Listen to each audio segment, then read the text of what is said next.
Thank you. My question for both of you, and you could probably talk about this as you're speaking and as you're talking to each other. Because I am the generation that will be running on top of Africa, how do you see all these investments in growing Africa's digital and AI infrastructure impacting young Africans like me? And what advice would you give to us? Thank you. You missed it. Okay. Let me run across. Thank you. Shall I answer it now, or should I wait until the end? Go for it. All right.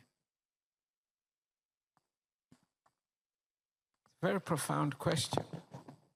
She's 15. The life that she's going to lead, to live and work in, is the world of AI. You know, I was listening to an Al Jazeera program the other day where they were saying that the government of China, Ministry of Education, had just issued an instruction that all children over the age of 6 and above must now be mandatory taught about AI. That is the world that we're about to enter. But another interesting report I listened to the other day was when you and I visited OpenAI in San Francisco. And they told us a very interesting story. They said, you know, which country in the world has the highest adoption rate per capita of ChatGPT? Kenya. It's Kenya.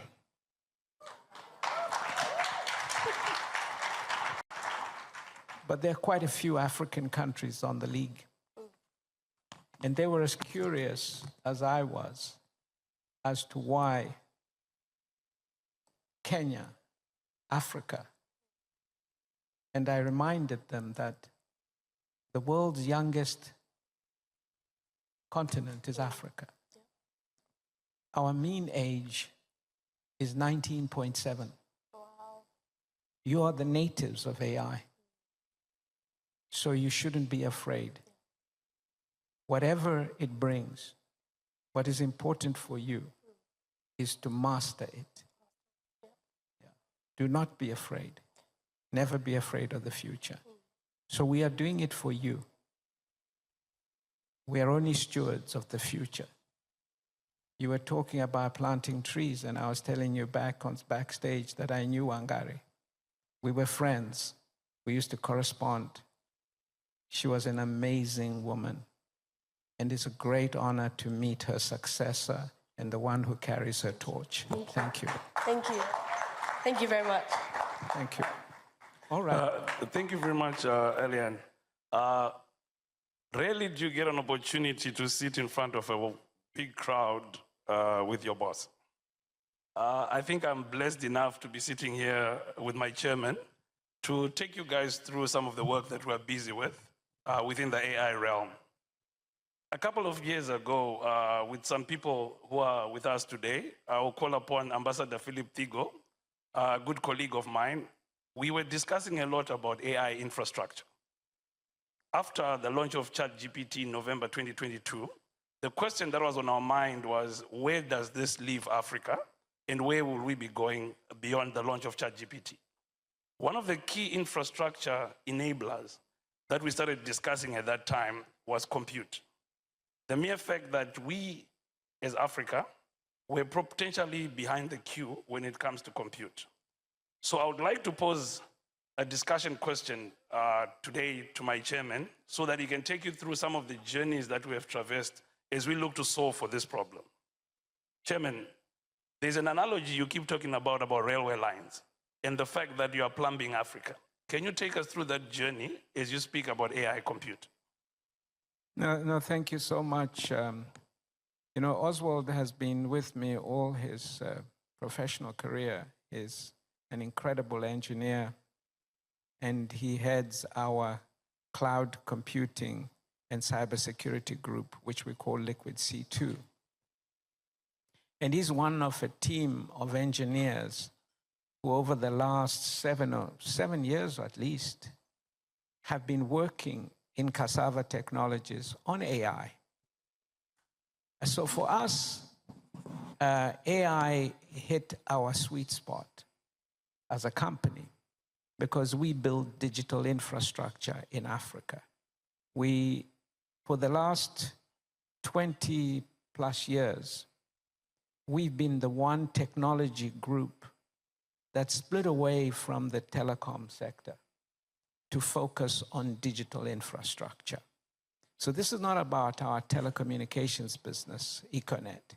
It's about our digital infrastructure group, which we call Cassava Technologies, which includes Liquid. What they do is to build, they began by building fiber, Oswald. We laid fiber across the African continent, interconnecting Africa from east to west. We laid over 120,000 kilometers of fiber connecting countries to one another.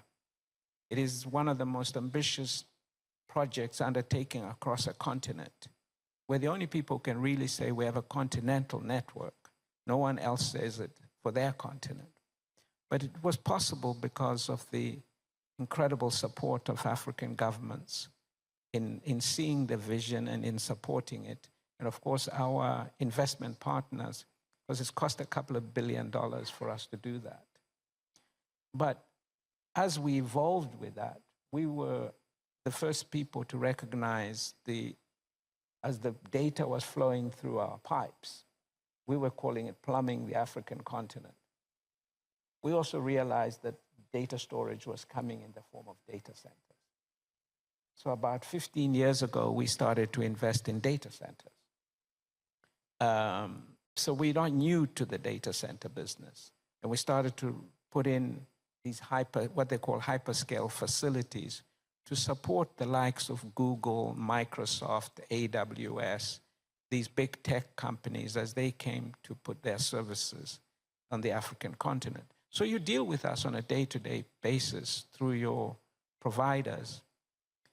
But of course, then AI, we saw the sweet spot of AI as being that the training of these models and what they call the inferencing, as it comes to Africa, we would have an opportunity to host these activities within our data centers. But of course, it would require a completely new kind of data center. So that is what we've been developing. Thank you very much, sir. I think just to also add, it's been a journey for us. And the guys who joined us in Kigali a couple of months ago, where we announced Cassava AI, I think the vision that you see in the map at the back here tries to elaborate what it is that we are building. The AI factories is the new term that we're going to learn as time goes on. Every other factory that we see today, it has raw materials that come into the factory and we've got products coming out. The question out there is, what is an AI factory? An AI factory is a factory where data comes into the factory. This is structured data, unstructured data, and the output is intelligence. And what do we use the intelligence for? The intelligence that we get out of the AI factory is the one that drives business efficiencies, productivity, and we create products. So as we go on this journey, we're taking all of us along. And ever since we announced in April in Kigali, we have managed to set up most of the infrastructure, and we've got a go-live date in November where the whole of Africa is going to be able to access this infrastructure. We've been working with startups, some of them like Awari who are in the room, Kuala who are in the room, Bambo AI. So we are supporting the tech ecosystem across the continent. This infrastructure is for the continent. But I just want to take it back again to my chairman here. And let's talk a little bit about how we have built this, leveraging on other partners on the continent and globally, and where we are right now. I'll hand it over to you, sir. Sure, thanks. Thanks, Oswald. Well, look, what we announced, as you will recall, we made the announcement that we had signed an agreement with Nvidia, the US tech giant, to build 5 regional centers and install GPUs. Now, GPUs, as many of you know, is really the fundamental building block in processing artificial intelligence. And Nvidia are the world's most valuable company right now at $4 trillion because of their having this unique product called the GPU, Graphic Processing Unit. Right now, before our project, Africa had only 80 GPUs. We signed an agreement with Nvidia for 12,000 to be installed in 5 regional centers, which act as the focal nodes for the whole continent. Let me tell you, they're quite expensive. They're quite expensive. And so we've had to mobilize capital, we've had to mobilize partners, but I'm pleased to say that the first one goes live at AfricaCom in November in Cape Town.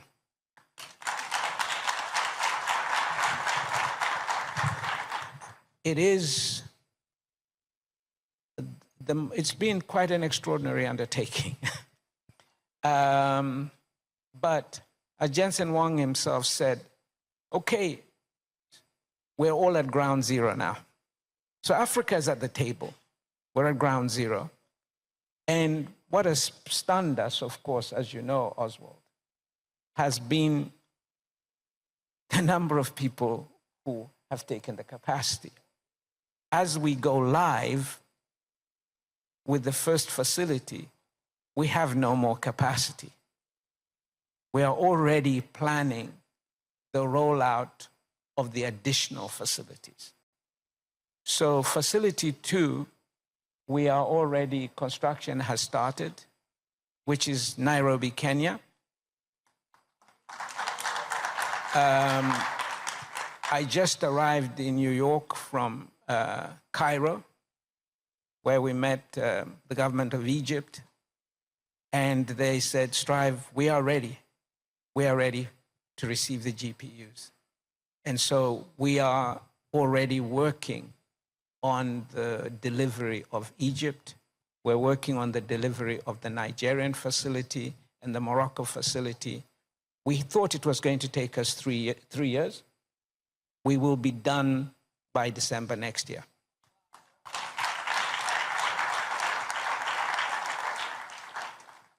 Thank you very much for that.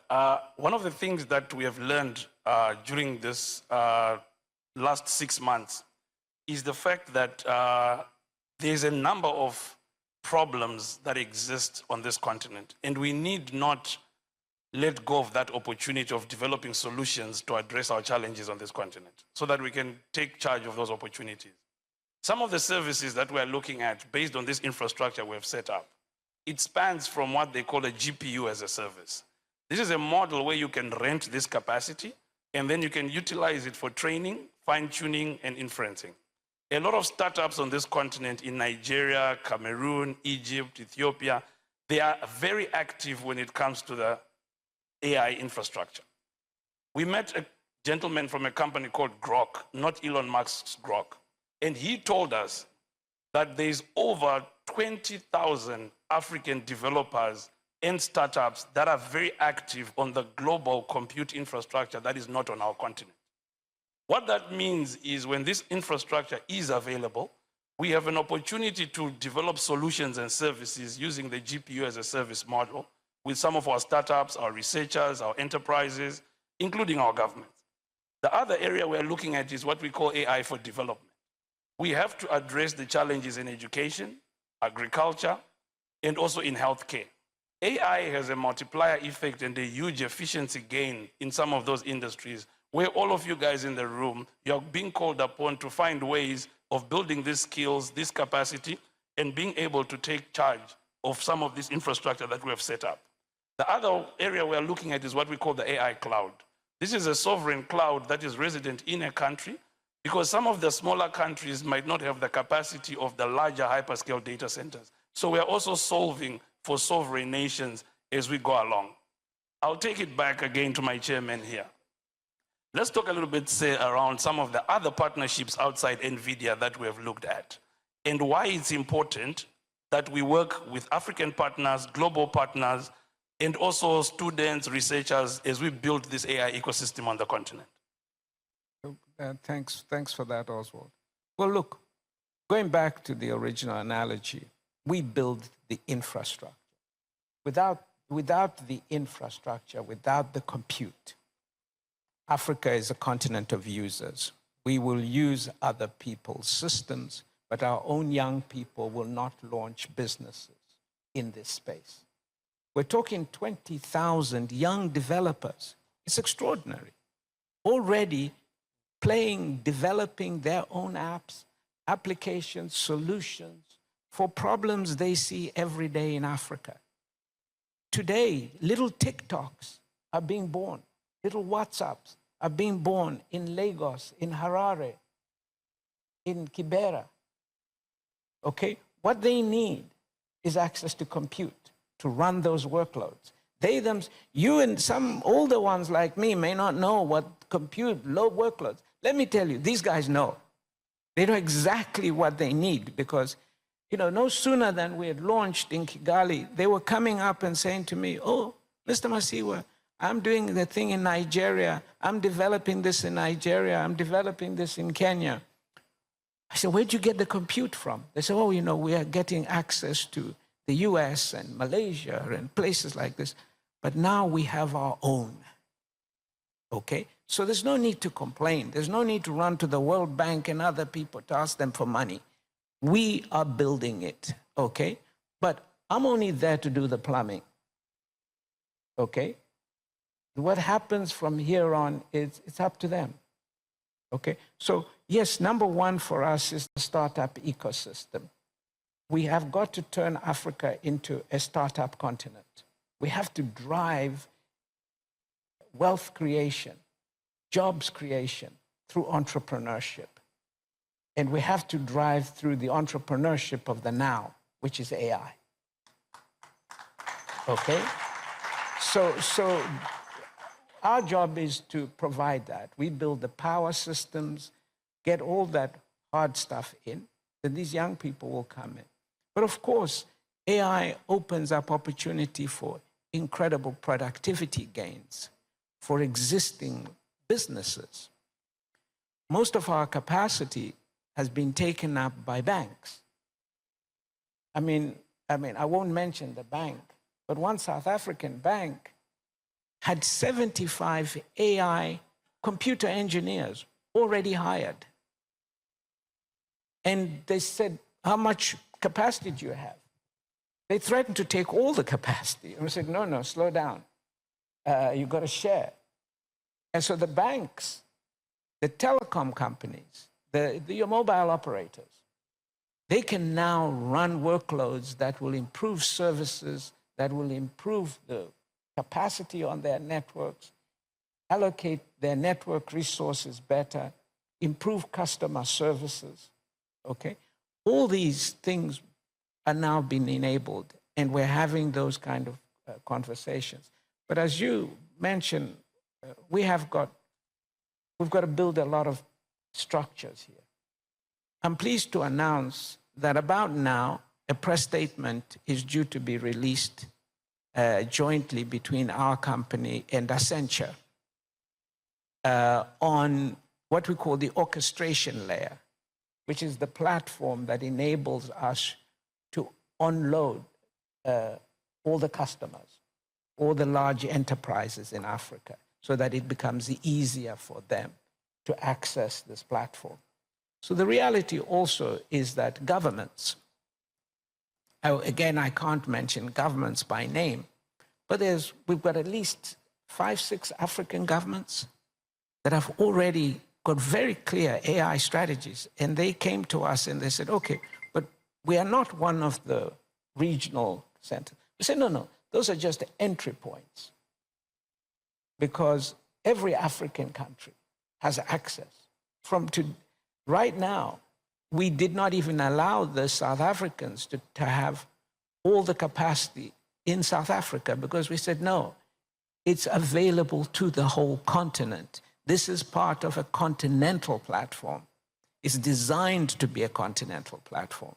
So we are already taking in customers from other African countries, governments, so that they can run research facilities, improve government services, run the different applications for health and so forth. So we'll be announcing shortly a partnership with people like Rockefeller Foundation, who are working with us to develop solutions around agriculture and health, whilst we're talking to others about education. So already we are moving on from the infrastructure side to the uses. Yeah, I think coming back to the conference, at the back there's a word called unstoppable that is all over this event.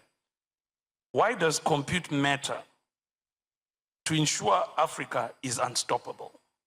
I think that question lingers on many people's minds in the room probably, to say, what really does this compute mean for an unstoppable Africa? Your words of wisdom on that one.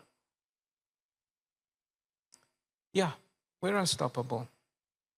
1.3 billion people, $3 trillion GDP.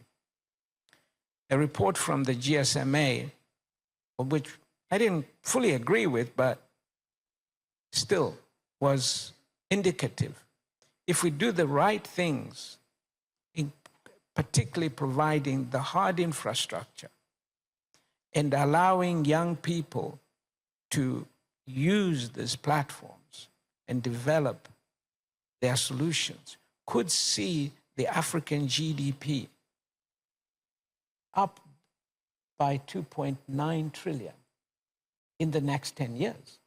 That is virtually doubling our GDP. That's from the GSMA.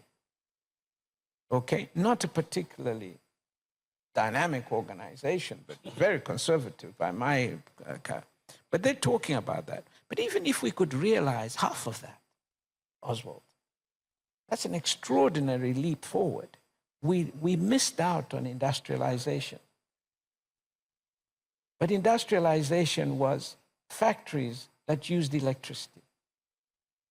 AI is built through factories in which intelligence is the raw material. We've got to get all our data.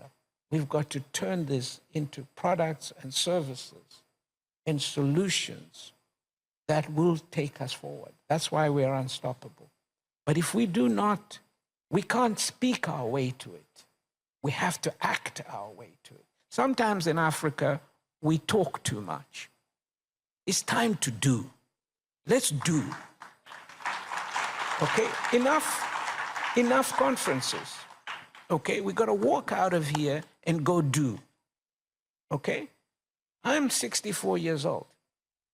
I feel blessed to have seen the telecom revolution. But it required a generation of us who were telecom bandits. We went out and we created the Econnets, the MTNs, the Vodacoms, the Glow Mobiles, African companies, by the way. We created them. And then came the internet revolution, and we sat it out. We sat it out. And others went and created the Amazons of this world, the Alibabas of this world, and we sat out and we just sat in the glow of what we did in the mobile industry. Now AI is here. We cannot be users, consumers, and hope to go to the future on that basis. Yes, it's great that you're downloading ChatGPT and so forth. I have no problem with that. But I want you to be downloading the platforms that our young people are going to create because we open doors for them. Yes, the infrastructure is one thing, but we need to make sure that we open up access to finance, access to skills. The most important thing for me on AI, the most important urgency right now is where I started when I was talking about that Chinese mandate and why it troubled me and challenged me at the same time. We cannot do anything if we don't get our education right. Our education needs to pivot to maths and science. That's not to say we don't do all the other stuff, but we will not be at the table if we do not produce more kids that are driving through on maths and science. So please promise me that you will focus on maths and science, because that's what China and India are doing so well ahead of us, okay? We can do that. Then I would add that we got to skill up, okay? We need to train at least 10 million young people over the next 5 years in AI skills. AI has got to be a literacy in of its own.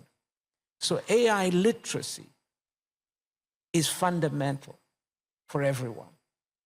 So that's where I would say.